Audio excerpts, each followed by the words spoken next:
Halo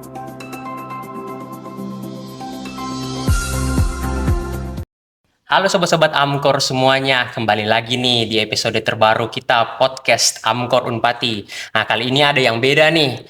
Podcast kita kali ini tuh udah pakai audio visual, jadi udah pakai kamera. Kemarin-kemarin kan kita cuma pakai audio aja di Spotify. Nah, nah, jadi hari ini nih kita ngundang nih tema tamu salah seorang tamu istimewa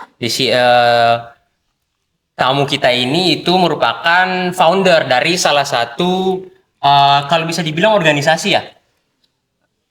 Bukan. Lebih ke Ya wadah aja. wadah. Salah satu wadah yang memang eh, punya influence yang besar di Kota Ambon. Nah, kakak boleh perkenalkan namanya, kak? Ya, makasih Ian. Kak Ian, boleh undang di podcast Amkor. Iya. Dan beruntung ini karena sudah pakai kamera. Ya, beta nama Jo Manuhua, beta founder beta Bank Sampah, dan senang sekali diundang di Amkor dan di podcast ini. Iya, kak. Wah, kak, mungkin kita langsung lanjut Ya. ke pertanyaannya, kak. Kak, tadi yang kakak bilang kakak founder dari salah satu wadah, namanya Beta Bank Sampah nih, kak. Ah, karena dari yang saya lihat di media sosial tuh, wah, Beta Bank Sampah ini sudah bikin banyak kegiatan, mulai dari kegiatan kolaborasi yang nanti bakalan dilakukan di Amkor setelah ini. Setelah itu juga ada kegiatan memungut sampah bersih-bersih itu di pantai. Setelah itu juga itu tempat penanaman mangrove dan lain sebagainya. Bagaimana sih, kak, awal mula Kak Jo itu memulai Beta Bank Sampah?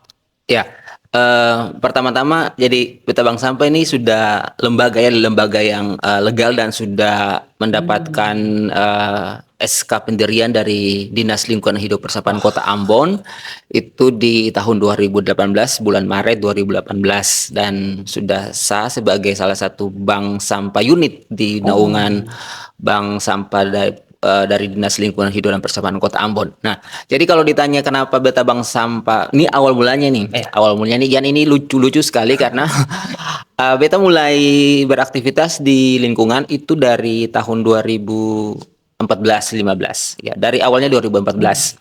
Nah, di tahun 2016 itu orang Ambon bilang koslet, begitu koslet gitu, koslet gitu. Beta tuh tahun-tahun itu lebih suka orang Ambon kasih bersih orang pun tanpa, padahal lingkungan sampai pernah kasih bersih. Maksudnya kan sekarang kan banyak gitu tuh muncul-muncul komunitas yang aksi bersih di sini, di sana, di pantai, di sungai. Pas pulang di rumah, saya tahu kata ada misalnya ada sungai di dia pinggir Di lingkungan sendiri dia sing dipedulikan. Nah, dari situ beta koslet, beta kenapa kasih basri orang pun tanpa, padahal beta pun lingkungan. Dari situ beta mulai memutuskan, sudah beta harus stop. Dari situ beta mulai stop untuk keluar aksi bersih di luar. Beta peduli dengan beta punya sungai dan pantai di samping rumah, dan muncul Beta Bank Sampah itu keresahan dari sampah plastik tertolak. Sampah plastik tertolak itu sampah plastik multilayer atau saset, itu kemasan-kemasan. Itu sampah plastik tertolak, dan di lingkungan itu banyak sekali. Sekarang kalau ada pemulung, kalau ditaruh botol aqua, misalnya botol air mineral sama plastik kemasan, pasti mereka bawa botol air mineral. Kenapa tidak bawa yang kemasan? Karena sampahnya tertolak, itu tidak ada harga. Nah, di situ keresahan pada sampah itu banyak. Nah, di situ munculnya Beta Bank Sampah. Nah, Beta Bank Sampah ini sekalian nih, Beta Bank Sampah ini muncul karena pernah itu 2016, 2017, 18 dapat SK, terus ditawar dapat salah satu dana CSR dari salah satu badan BUMN, terus beta tolak gitu. Beta tolak karena macam baru, terus dong dari dari pihak kantor itu turun semacam cek gitu, don cek, padahal dong bilang kata, oh, ini belum bisa masuk kategori Beta Bank Sampah, bank sampah. Terus beta bilang, ya karena beta bank sampah kan, ya beta pengaturan, beta pun ini ya sudah gitu. Lalu dari situ munculnya beta bank sampah sampai saat ini ya. Nah, gitu. Wah, kayak itu lah kan. Tadi tuh kakak sempat cerita tuh Beta Bank Sampah itu Hmm. sudah jadi salah satu wadah yang ilegal, Ya, yang ya legal, bukan legal, ilegal, legal. Ha-ha. yang legal di Kota Ha-ha. Ambon, sampai juga udah lakuin banyak-banyak Hmm. kegiatan gitu. Kakak juga sadar karena punya concern gitu. Wah, kenapa nih Beta gitu bersihin lingkungannya Ah, orang itu, lain, iya. tapi lingkungan Ya, sendiri itu yang pulang penting. tempat tinggal Ah, gitu sehari-hari itu gitu nggak penting. dibersihin Ah, gitu kak. Iya kak. Dan juga tadi tuh ada beberapa hal yang sampai kak bilang, ah ini nih kak berkaitan dengan pertanyaan selanjutnya nih. Apa saja sih kak tantangannya gitu selama merintis Beta Bank Sampah ini sampai sekarang? nah, tantangan yang beta rasa dari awal-awal Gajo untuk mendirikan Beta Bank Sampah dan bertahan dari 2016 sampai 2024 ini, itu tantangan awal-awal 1 tahun 2 tahun awal itu tantangannya orang tua, Oh, keluarga, karena pada saat itu belum ada punya tempat khusus untuk penampungan sampah. Ya, bersyukur karena sudah ada beberapa tahun ini sudah ada kita punya tempat, punya bengkel, dan tantangannya dari situ orang tua. Ian tahu orang Ambon toh, iya. orang Ambon itu mau anak-anaknya itu kerja yang layak, Yang jadi pakai pakaian PNS dinas, lah NS, ya. SN, TNN dan lain-lain Iya. gitu. Terus orang tua bilang, dikasih kuliah tinggi-tinggi, tahu-taunya cuma angkat-angkat sampah. Itu. Beta tidak pernah menjelaskan sama sekali apa yang beta kerjakan. Kalau beta menjelaskan kepada beta punya orang tua pasti, dong saya paham ini kerja seperti apa. Iya. Kalau anak-anak muda katong tahu kerja Iya. ini seperti apa gitu. Tapi katong punya orang tua, Kak lah butuh waktu. Jadi waktu beta tidak pernah, Kak Jo tidak pernah menjelaskan kepada orang tua. Kak Jo tunjuk dari pencapaian-pencapaian Iya, yang dari beta dapat dan hasilnya orang ya. tua tuh, oh ini kerjanya. Nah itu, itu, itu tantangan yang paling terbesar itu Dari orang tua orang tua dari ya kak. dalam rumah dulu ya. Iya. Ah, eh, selama ini kan kakak bilang itu ada beberapa tantangan Hmm. tuh. Salah yang Ya. tantangan paling utamanya tuh dari orang tua Hmm. kak. Dari yang saya lihat sendiri di kakak punya Instagramnya Beta Bank Sampah itu udah banyak kegiatan tuh kak. Ya. Selama kegiatan-kegiatan itu dilaksanakan, contohnya nih kayak pembersihan Ah. lingkungan, pembersihan area pantai. Ah. Nah itu kan kebanyakan tanah yang Hmm. dibersihin tuh kan milik orang tuh kak. Hmm. Kalau tantangan waktu ngebersihin tempat-tempat kayak gitu gimana kak? Nah, ini bagi beta pertanyaan yang bagus sekali, Ian. Eh, Boleh beta di konsen di lingkungan, beta punya beta bank sampah yang peduli sekali dengan lingkungan, tapi bagi Kak Jo itu kalau misalnya gini, kalau Kak Jo pergi membersihkan misalnya Pantai Poka gitu. Ya. Kak Jo punya prinsip satu kali saja, kalau pembersihan 2 kali Kak Jo tidak akan kasih bersih lagi, karena kita kasih bersih, kalau katong kasih bersih pertama itu tanggung jawabnya itu sudah orang di situ Iya, gitu. iya. Jadi Kak Jo sering bilang kata, kita punya konsen di lingkungan beta bank sampah bukan berarti ketemu petugas kebersihan Iya, lah, betul, lalu betul. gitu gitu. Jadi itu tantangannya itu dari anak-anak atau orang-orang yang memang ketika bersih, aksi-aksi bersih, dong hanya lihat-lihat gitu. Semua terjun langsung Terjun di langsung ya. ya pernah itu kita aksi bersih itu di Sungai Waiheru di Ersalak itu. Jadi kita 8 orang aksi bersih, orang yang di sekitar situ hanya lihat, Hanya nonton aja. hanya nonton. Terus diangkat, ini bukti, terus suruh bantu angkat sampah, tidak mau.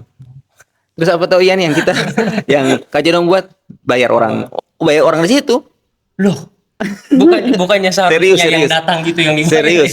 Bayar orang di situ untuk angkut dari sungai ke depan di bak sampah. Itu serius. Itu tantangan karena kita belum tentu kita ke satu tempat aksi bersih. Belum tentu semua masyarakat di situ Mau terlibat ya, ya. terlibat Itu ya. juga tantangan. Nah. Ya mungkin ya yang dari Kajo tadi cerita tuh mungkin yang Kajo bilang mau sekali aja dibikin gitu. Selanjutnya itu nggak mau lagi. Ya itu Iya. mungkin mau ngasih contoh Iya. aja gitu. Kalau Iya. misalnya orang dari luar aja Ya, peduli itu, betul, terhadap ya lingkungan masyarakat di sekitar situ. Kenapa masyarakat di sekitar situ yang kurang gitu punya kepedulian tentang kebersihan lingkungannya gitu. Nah, Kak, berkaitan dengan ini nih Kak, kegiatan yang mau kita laksanain nih di Amkor Paper Planet nih Kak. Nah, Kak bisa cerita sedikit nggak tentang Mungkin sebelum Kak cerita tentang kegiatan kita ini Kak, mungkin Kak ceritain sedikit apa saja kegiatan gitu yang Ya. Kak lakuin di Beta Bank Sampah dengan teman-teman anggota, dan juga setelah itu Kak boleh cerita nggak tentang kertas daur ulang dan proyek bersama Akses Indonesia nih Kak dengan di Ya. American Corner. Ya, jadi kegiatan di saat ini memang mau mengajak mau mengajak mahasiswa khususnya yang memang sekarang dunia digital sekarang kan tugas, tapi ada beberapa dosen-dosen yang memang harus di print, print lah, dilainin kertas pakai kertas. Jadi ini mengajak teman-teman mahasiswa untuk mengelola atau mendaur ulang itu semampu dan sekecil apapun itu, mulai dari rumah gitu, dari rumah. Maksudnya ketika semua orang punya kesadaran itu akan berdampak gitu, akan berdampak. Dan kegiatan ini bersyukur karena kita kalau di Beta Bank Sampah sudah mulai proyek ini dari tahun 2021 ya. 2021 sudah buat kegiatan ini Beta Bank Sampah, karena kebetulan itu kertas-kertas gereja, kertas-kertas kita buat. Dan sebenarnya ini hanya kampanye. Kertas Beta itu tidak diperjualbelikan, hanya kampanye untuk menjaga hutan. Itu lalu kita buat sampai saat ini dan diundang oleh American Corner dari Akses Indonesia. Itu bersyukur, senang sekali karena bisa berbagi ilmu. Memang semua bisa dapat di YouTube, tapi ya kalau yang kita bikin langsung kita mengalami lebih baik, lebih bagus ya. Oh, berarti ini skala proyeknya emang udah besar nih Kak. Dari yang tadi Kak bilang kan itu ya untuk bikin proyek kertas daur ulang ini kan Kak tadi bilang tuh nggak dijual, tapi cuma sebagai kampanye aja. Tapi ada nggak yang udah dijual gitu hasilnya gitu Kak? Sampai saat ini ada yang minta beli, tapi kita tidak menjual. Kita tidak menjual, kita kasih ke taman-taman belajar, ke sekolah-sekolah. Iya, kita kalau misalnya contoh ke gereja, kita kembalikan kepada guru sekolah minggu. Kita kembalikan. Jadi hanya kampanye, kita hanya kampanye ya. Kak, kalau dilihat dari pengaruhnya Beta Bank Sampah di Kota Ambon udah agak besar nih Kak. Beberapa kegiatannya juga itu nggak bisa dipungkiri lagi Kak untuk influence dari Beta Bank Sampah di Ambon Kak. Kalau Kakak sendiri sebagai foundernya Beta Bank Sampah nih, Kakak lihat isu lingkungan di Kota Ambon tuh bagaimana sih Kak? Ya. Berbicara soal lingkungan di Kota Ambon, mungkin bagi orang lain kata, permasalahan sampah lagi di Kota Ambon besar. Tapi bagi Kak Jo sebagai salah satu orang yang peduli nih, sebenarnya masalah permasalahan lingkungan di Kota Ambon ini sebenarnya bukan permasalahan yang besar gitu, bukan permasalahan yang besar. Permasalahan yang besar karena pemerintah maupun pihak-pihak swasta yang lain tidak bisa menyediakan alat yang baik, tools yang baik untuk pengelolaan sampah. Itu yang menjadi masalah. Jadi kalau misalnya ada alat yang baik, ya pasti sampah terselesaikan, karena sampah itu kan punya nilai jual gitu. Sampah itu punya nilai jual karena memang tidak ada alat yang baik untuk mengelola. Jadi kalau pemerintah menyiapkan alat yang baik, yang bagus, diberikan kepada misalnya komunitas-komunitas atau wadah-wadah ataupun kepada pemuda-pemuda di desa negeri, saya rasa bahwa itu pasti sampahnya akan terselesaikan. Ya, karena dari yang saya lihat juga tuh kayak untuk fasilitas bukan cuma untuk pengolahan sampah, tapi kayak fasilitas untuk mengangkut sampah di Kota Ambon, tempat-tempat sampah umum juga itu masih kurang gitu. Untuk truk-truk sampah itu juga kan ya masih gunain truk biasa, terus dimodifikasi aja jadi truk sampah gitu. Jadi ya kalau misalnya dari yang paling bawahnya aja itu udah nggak kayak mumpuni, ya bagaimana mau sampai ke fasilitas pengolahannya gitu Kak. Mungkin tambah kasihan kalau dari rumah kita sudah pilah sampai di bak sampah cuma dibuang tidak itu parah lagi gitu. Kak, ini mungkin satu pertanyaan terakhir nih Kak. Untuk Kak Jo sendiri, rencana kedepannya dan mungkin impian kedepannya, vision kedepannya mungkin untuk pengolahan sampah di Kota Ambon atau dari Beta Bank Sampah tuh gimana, dan juga untuk project ini nih Kak, kertas daur ulang yang bakal kerjasama dengan Akses. Kalau ditanya impian, untuk Beta impiannya besar. Yang pertama, kita punya salah satu wadah juga namanya Ambon Recycle Project, itu yang teman-teman muda mahasiswa yang punya kemampuan di teknik dan lain-lain, mereka sudah sama-sama dengan Beta Bank Sampah, namanya Ambon Recycle Project.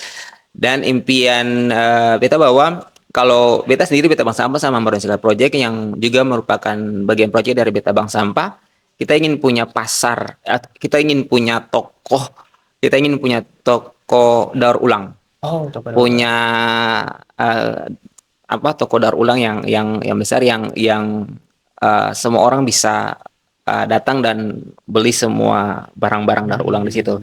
Kalau impian untuk secara pribadi kita hanya mau bilang bahwa kita pun generasi ke depan 10, 20 sampai 50 tahun akan datang bisa lihat sama yang katong lihat sekarang. Katong bisa lihat laut, mestinya yang masih laut yang bagus, pasir putih, ikan yang banyak, masih lihat sungai, ada juga yang bagus, sungai yang bagus, terus pohon yang hijau. Kita punya generasi 50 sampai 100 tahun akan datang bisa lihat sama yang katong lihat gitu. Itu tuh impian besar. Ya karena memang itu hal paling penting Iya. sih. Ya kalau misalnya bukan kita sekarang ini, kalau Iya. kalau generasi Kajo kan Iya. ya mungkin Iya. memang masih bertanggung jawab gitu. Tapi kalau untuk generasi yang kayak saya nih, yang memang generasi masih muda nih, yang memang nanti Kajo kan nanti kan kayak dari generasi Kajo kan selanjutnya itu Iya. ngasihnya ke generasi kita ini yang Iya. selanjutnya gitu. Jadi teman-teman mungkin ya kalau bisa gitu, apalagi khususnya teman-teman yang ada di Kota Ambon gitu, ya kalau bisa tingkatkan awareness lah Iya. terkait dengan sampah. Karena seperti yang tadi Kak Jo bilang, ya kalau mau memulai itu memulai dari hal yang kecil dulu, yaitu apa? Dari rumah sendiri, dari diri sendiri dulu. Karena supaya kita pelan-pelan gitu bisa lebih besar lagi. Ya karena sedikit demi sedikit lama-lama jadi bukit lah ya. Iya, betul ya, betul. Iya, Kak. Ya, mungkin sobat-sobat Amkor gitu aja dulu untuk podcast kita hari ini dengan Kajo. Terima kasih Terima Kak Jo kasih, udah terima sharing kasih. terkait dengan American pengalamannya Corner. Kajo. Sama-sama. Dan juga banyak hal yang bermanfaat yang sobat-sobat Amkor bisa tahu dan dengar gitu. Nah, sobat-sobat Amkor, jika sobat-sobat ingin tahu tentang berbagai program American Corner, seperti contohnya kerjasama dengan Kajo dari Beta Bank Sampah, Project Paper Planet, dan lain sebagainya, teman-teman bisa lihat di sosial media Amkor di American Corner Unpati, dan juga teman-teman bisa lihat di podcast Amkor di YouTube dan juga di Spotify Amkor Unpati Podcast. Terima kasih. Terima kasih Kak Jo.